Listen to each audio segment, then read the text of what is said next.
So now I want to go over an example of adding two fractions that do not have common denominators. And remember what I wrote for you in green. Whenever you're adding and subtracting fractions, you must have common denominators. That means that the bottom number in the fractions have to be the same. So here in this example, we have a denominator of 6 in one fraction, and we have a denominator of 3 in another fraction. So obviously they're not the same, so we do not have common denominators. So what we need to do is, we need to find the least common multiple between 6 and 3. And what that means is, we need to find the smallest number that we can multiply by 6 or 3 that gives us the same denominator. Now notice, if we multiply the 3 times the 2, both our denominators would be the same. We would have a common denominator of 6. So 6 is going to be our least common multiple. And whatever you do to the bottom of a fraction, you have to do to the top of a fraction. So since we multiplied the bottom of this fraction by 2, we got to multiply the top of this fraction by 2 as well. So now we can rewrite both these fractions. Our 1/6 stays the same. And then in our numerator of our second fraction, we have 2 times 2, which gives us a 4. And in our denominator, we have a 3 times a 2, which gives us a 6. So now that we have common denominators of 6, we can add these fractions quite easily.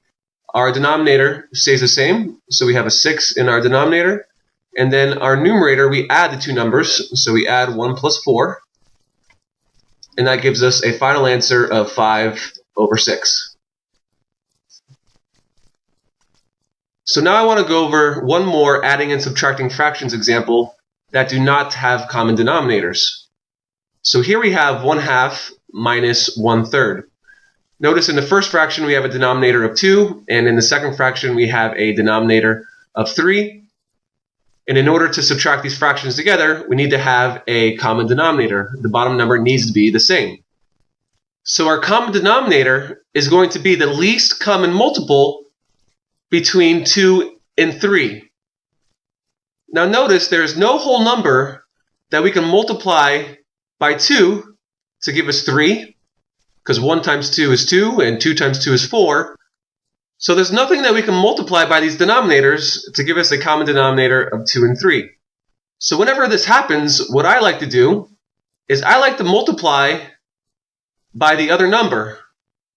So since this fraction has a denominator of 2, but doesn't have a 3, I'm going to multiply this by a 3. And whatever you do to the bottom, you have to do to the top.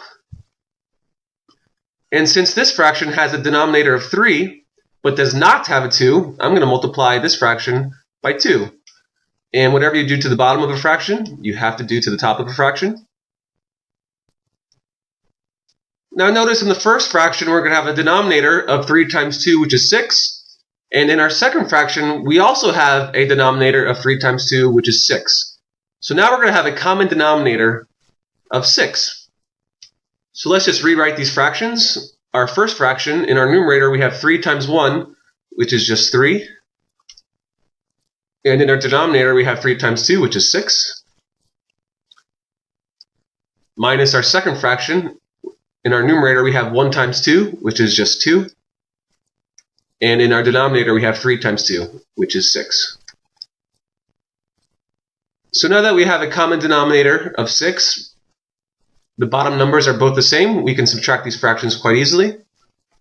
Our denominator always stays the same, so we have a denominator of 6. And in our numerator, we're just going to subtract the 3 and the 2. 3 minus 2 is 1/6. And this is our final answer. So here are some more videos with some more example problems related to the video you just watched. I really hope you're finding my tutorials helpful. So until my next video, I will see you later.